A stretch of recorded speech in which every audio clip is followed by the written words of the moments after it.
Good morning guys, Ashantin here.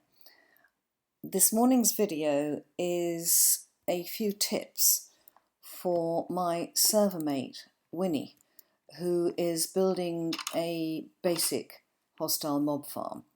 Now I have one here which is phenomenally efficient, and I know that other people are saying, well, why is it so efficient? And there are several reasons. I know also that a lot of people think that this thing shouldn't work. First of all, I wanted to tell you that I build these farms everywhere I go. This is really dangerous, guys. Yeah, they're in there. Can you see?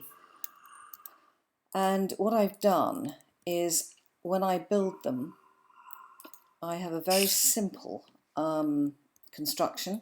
It's not hard. I either build them with the internal dimensions 12 by 12, or this one is 15 by 15. Now that means that you're going to need a space allowing for the walls of 17 by 17. So I build them internally 15 by 15, and I build them 3 high.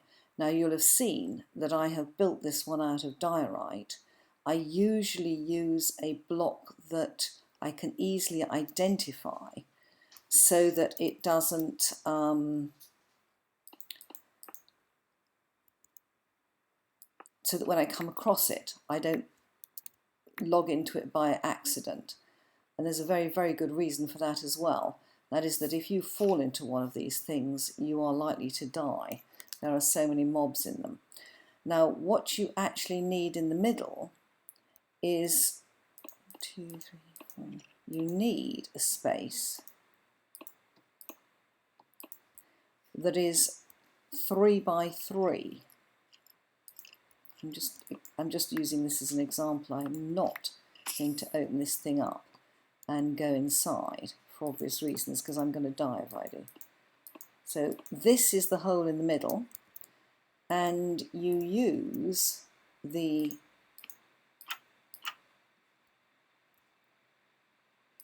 there you go, trapdoors like that in this pattern,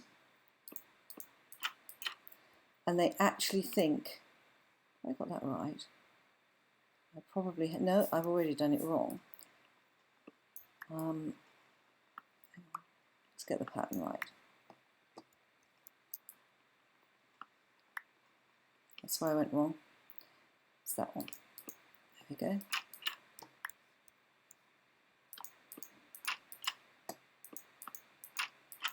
And so obviously they think that there's a complete rim of space here, and they walk into it.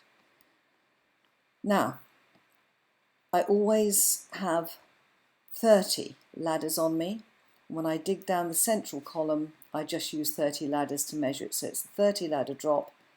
As you know, guys, underneath there are 9 hoppers underneath the bottom of the drop, leading into a chest. Now, I know that a lot of people say this mob farm should not be as efficient, but the absolute key to these farms is where you build them. Because a lot of people try to build these things as AFK farms, and they just don't work. Because if you think about it, you go to here, you stand here, and the mobs arrive, and they all are sort of spawning under there. But the key thing is you've got to get them to fall through the hole in the middle. And when you're standing at one side, they all come to that side. They don't run around.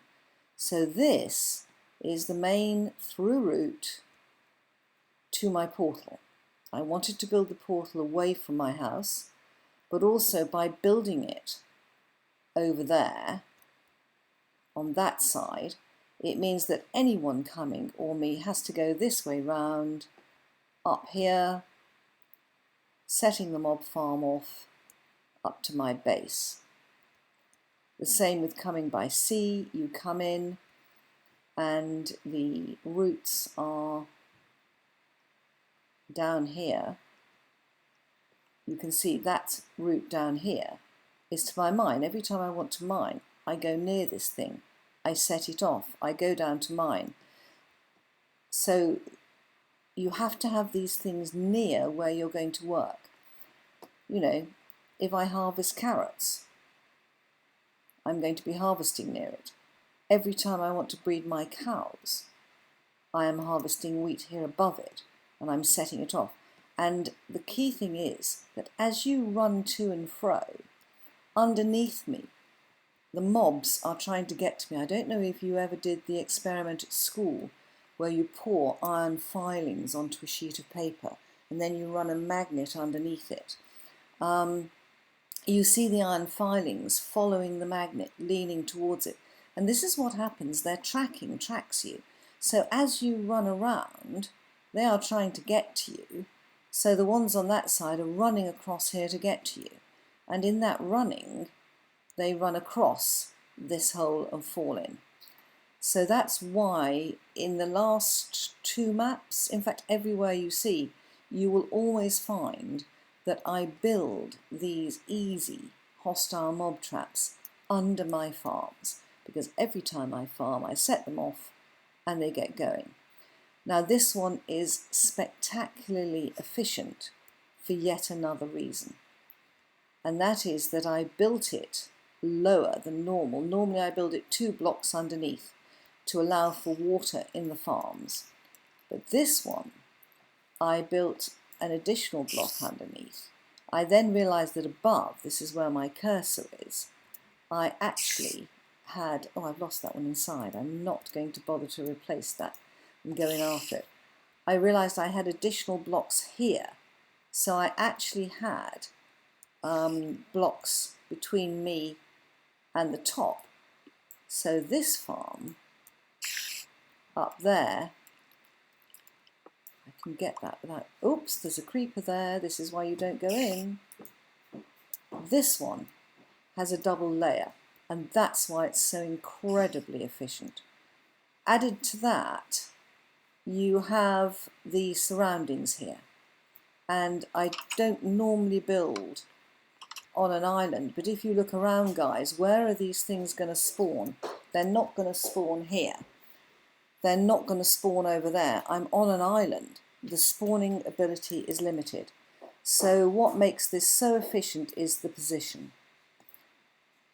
It makes it efficient because it's built under a farm, it's a double layer, and also there is no spawning around it. And that's why this particular mob farm is spectacularly efficient. Let's go down and have a look.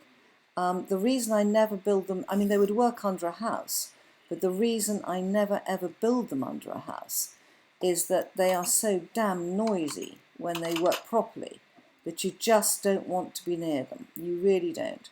So going down, and I'm going to gradually, I mean this is going around.